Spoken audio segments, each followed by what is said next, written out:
Good day, everyone. Today's video will be in a question and answer format. After reviewing the comments on the previous video about diseases, I noticed there are many global and complex aspects to this topic, so as promised, here's a follow-up. In this video, I'll address some of the most pressing and interesting questions I've received, aiming to provide comprehensive answers.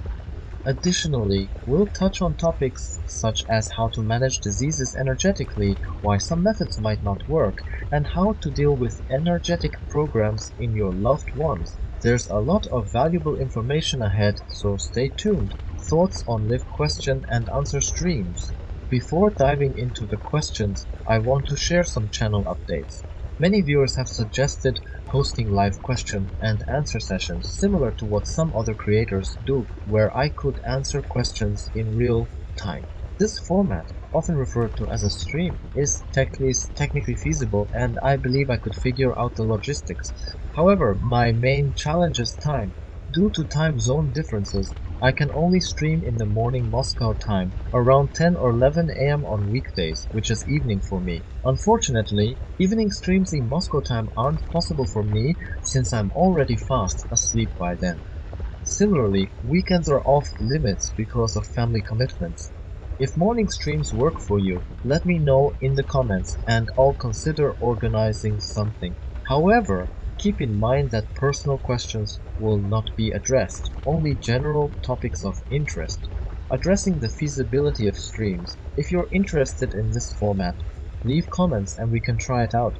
However, I want to make it clear that any live sessions would focus on general topics relevant to a broad audience rather than individual issues. If anyone here has expertise in the technical aspects of setting up streams, like how to broadcast from a laptop screen or ensure smooth functionality, please reach out to me on Telegram. Your help would be greatly appreciated. Updates on support options. Next, for those of you overseas who expressed a desire to support me but were hindered by technical limitations, I have two good news. I've recently set up two international electronic wallets that should work in most countries. If you wish to contribute, you now have the means to do so, and I want to thank you in advance for your generosity. I deeply value your support, whether it comes in the form of comments, messages, or stories about your achievements inspired by my videos. Hearing about your successes, be it overcoming illnesses or tackling challenges, gives me immense motivation to keep creating. On previous comments and criticism. Regarding the feedback on my previous video, I've read your comments, including some that expressed concern about the individuals I interact with or invite onto my platform. Some wondered why I don't avoid people who are under the influence of energetic attachments. To this, I want to clarify nearly everyone around us, to varying degrees, is entangled in such influences. It doesn't mean we must isolate ourselves from everyone. My focus remains on helping others break free and offering valuable information to those ready to listen. For instance, one of the bloggers who supported me early on when I was just starting out has brought many new viewers to my content by participating in interviews or collaborations. My goal isn't self-promotion. It's to ensure the information reaches even one or two people who can benefit from it. Perhaps they wouldn't have discovered my channel otherwise, and if this sparks a shift in their consciousness, it's worth the effort. Addressing dependencies and patterns. On that note, I've decided to create a more detailed video on the topic of dependencies and emotional patterns.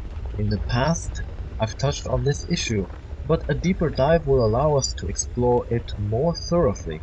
Dependencies can manifest in many forms, from illnesses created to gain attention to lingering energetic ties. It's essential to understand these patterns, recognize how they influence us, and consciously choose freedom over entrapment. Revisiting illnesses and energetic boundaries. Let's address the recurring questions about illnesses, their energetic roots, and how to overcome them. Many viewers ask why my previous video didn't delve deeply into methods for detaching from certain energetic influences. While I have comprehensive videos on this topic, some lasting several hours, it seems newcomers to the channel may have missed them.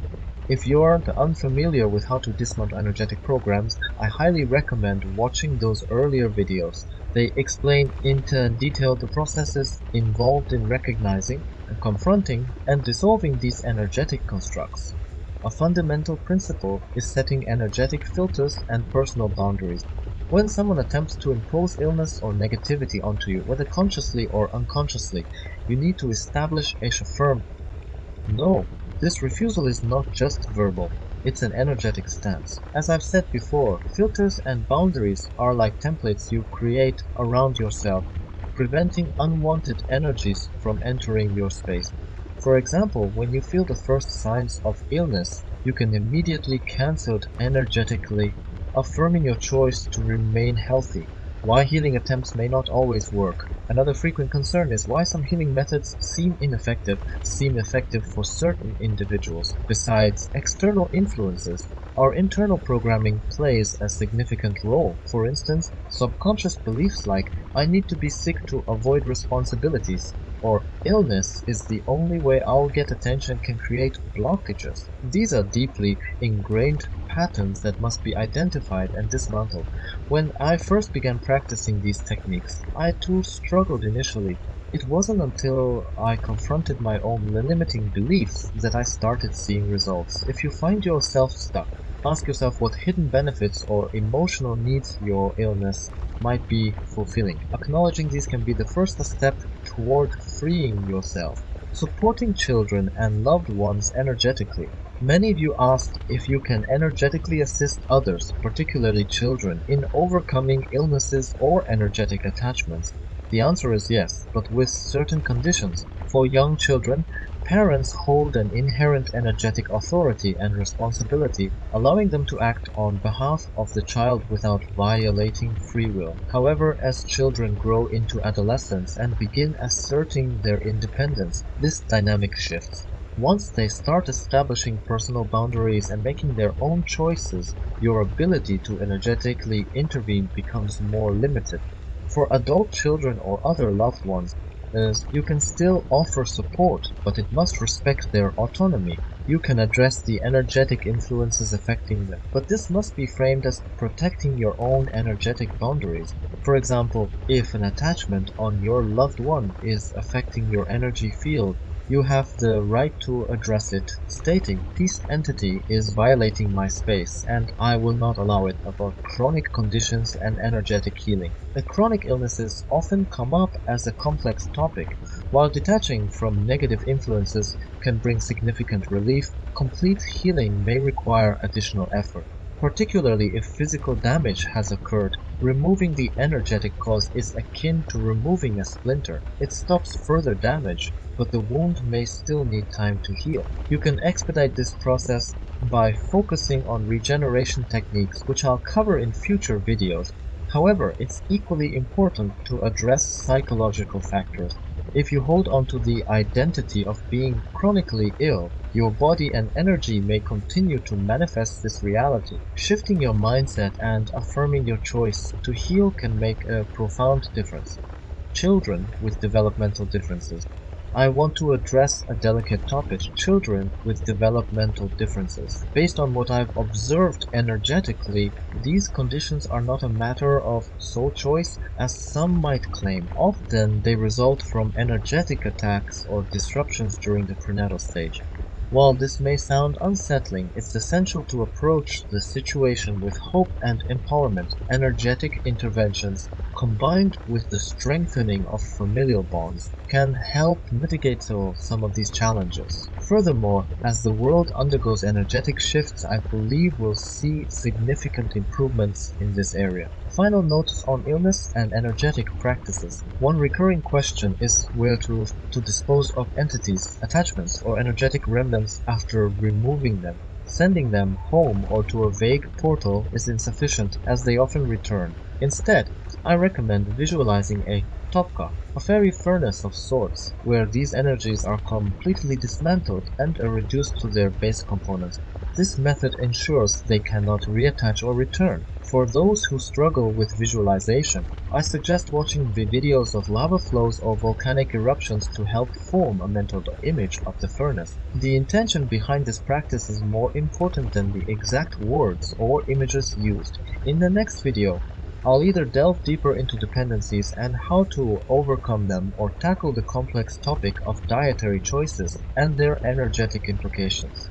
Let me know which subject resonates more with you, and I'll prioritize it accordingly. Until then, stay strong, maintain your boundaries, and remember that your energy and choices shape your reality. We'll continue exploring these transformative topics in future discussions. But for now, let's return to the topic of illnesses and disease prevention. Many people asked about methods to neutralize or disconnect these energetic entities, sometimes referred to as attachments or subtle parasites. These entities can heavily influence a person's health and mental state. Remember, much of what you allow in your life comes down to choices and personal boundaries. I've previously shared techniques on establishing energetic filters and personal space to safeguard yourself. When it comes to illnesses, these energetic influences often latch on through unguarded thoughts or social interactions. For example, someone might casually mention that it's flu season, and suddenly that idea takes root. Your own thoughts then amplify this influence. This is why establishing mental filters is critical. It's about setting a clear intention that you do not accept illness into your reality. Such boundaries should be reaffirmed whenever needed, especially during moments of doubt or external pressure. Another frequently asked question revolves around recovering the etheric or energy body. Repairing these energetic layers requires specific focus and intention. The process starts with visualizing the restoration of your energy body. It's similar to coding software. You must consciously program the desired state, whether it's healing a specific area or strengthening the entire structure. Begin by acknowledging the issue, then visualize a regenerating energy flowing into the affected area. This mental practice is surprisingly impactful, as it connects deeply with your subconscious mind and the energy fields around you. If you're unsure about these techniques or doubt their efficacy, I encourage you to keep practicing.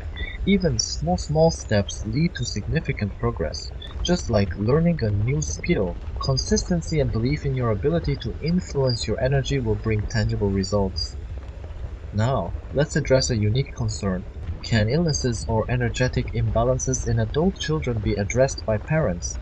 The answer is nuanced. For younger children, parents often hold a natural energetic authority, allowing them to intervene effectively. However, for adult children, their autonomy plays a significant role. If an adult child is open to such interventions and willing to work collaboratively, parents can still assist. For resistant individuals, it becomes more about providing guidance and suggesting practices they can adopt on their own. Similarly, this principle extends to adopted children. Energetic connections are not bound strictly by bloodlines, but by the depth of the bond and the intention behind it. If you see yourself as a guardian and protector of the child's energy, you can take meaningful actions to support their well-being energetically. Chronic illnesses also came up in the questions. While detaching harmful entities or influences can alleviate symptoms, long-standing conditions often require additional layers of healing. These chronic issues may be deeply embedded due to persistent energetic blockages or personal patterns that need addressing. Removing the initial source of harm is crucial, but the healing process involves patience and ongoing care. Visualization techniques combined with physical practices can expedite recovery. There was also an important point about children with special needs or unique developmental challenges. Based on what I've observed, many such conditions stem from energetic attacks during prenatal development. While these cases are complex, they are not beyond hope. Healing these souls involves creating a nurturing environment and employing the new, transformative energies becoming more accessible to us all.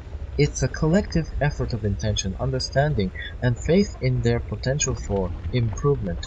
Regarding hair, Loss, particularly in specific regions like Russia, this appears tied to environmental factors. For instance, reports of substances being sprayed from planes to combat pests coincide with the timing of hair loss. Environmental toxins can create energetic disruptions, leading to physical manifestations. Detoxification practices, both physical and energetic, are essential in such cases. Next, let's discuss the question of chronic programs of illness and their connections to energetic entities. Chronic conditions often stem from long-standing influences, such as negative thought patterns, emotional blockages, or persistent external energetic intrusions. Removing these influences, such as attachments or energetic parasites, that can bring substantial relief. However, it's crucial to understand that these conditions leave behind residual energy. Think of it as the scar after a wound heals. This scar needs to be nurtured back to full health through energetic practices, visualization, and affirming intentions of wellness. Additionally, we must address the common fear.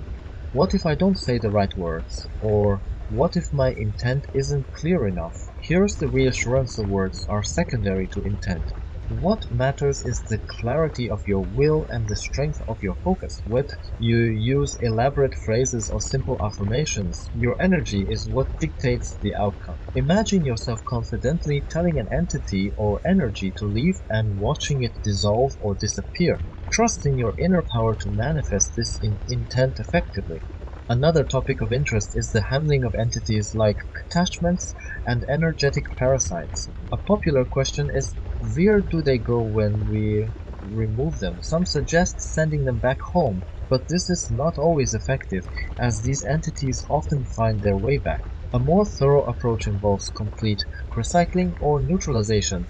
Visualize a Topka or furnace, an energetic space where these entities are broken down into neutral energy. By declaring that any entity invading your space is subject to this transformation, you assert your boundaries firmly. If you're unsure how to visualize this, you can start by imagining a glowing furnace or an intense energy vortex.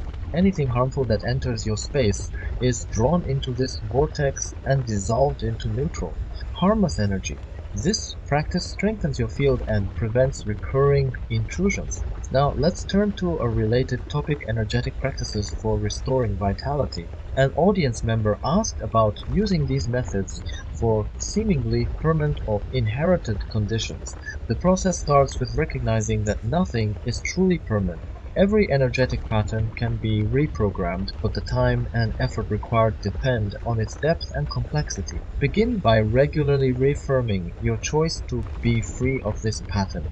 Combine this with daily visualization exercises where you picture yourself in perfect health and harmony. A fascinating question was raised about whether parents can influence the energetic health of adopted children. The answer lies in the strength of the parent-child bond. If the adoptive parent genuinely sees the child as their own and establishes a strong emotional connection, they can energetically intervene similarly to biological parents. This bond creates a shared energetic field, allowing the parent to help remove attachments or energetic imbalances from the child. Regarding diet and lifestyle, many questions revolved around whether certain foods or habits influence energetic health. While this topic deserves a dedicated discussion, one key point is that consuming animal products, particularly meat, can heavily impact your energy body. Meat carries the energetic imprint of the animal's experiences, including fear and pain. Regular consumption of such energy can cloud your field and slow your progress. If you're not ready to eliminate meat entirely, consider mindful consumption and focus on lighter, plant-based options whenever possible. Lastly, let's touch on guidance from spiritual entities like angels, archangels, or mentors. While these concepts are comforting, they can often lead to dependency and disempowerment. Remember that the true source of guidance lies within you. By relying too much on external entities, you risk giving away your autonomy. Instead, focus on building your inner strength and trusting your intuition. You are fully capable of navigating your path without intermediaries. This brings us to the final segment, addressing common fears about dark days or apocalyptic predictions. Many people worry about massive disruptions such as power outages or environmental catastrophes. While it's wise to prepare for practical challenges, don't let fear dictate your actions. The best preparation is cultivating inner resilience and adaptability. Ground yourself in the present and focus on maintaining your energy balance no matter the external circumstances. Expanding on chronic conditions and the energetic impact. One significant aspect of addressing these issues is understanding the interplay between mind, energy, and physical manifestation. Chronic conditions often arise from prolonged energetic imbalances. These imbalances might stem from trauma, suppressed emotions, or repeated exposure to negative energy. Even after the primary source of imbalance is removed, the lingering patterns in the energy field, often called energetic scars, can continue to influence physical and emotional health. To overcome these, it's essential to rebuild the energetic template. Start by visualizing your energy field as a vibrant, intact structure. Imagine it radiating health and strength. With no disruptions or weak spots, incorporate affirmations such as I am whole and healed while performing grounding exercises to anchor this new template into your physical body. Over time, this practice helps replace the old patterns with a rejuvenated and harmonious energy field. Let's revisit the practical use of visualization for managing energy entities and attachments. Visualization is a powerful tool because it activates your intent and directs your energy effectively.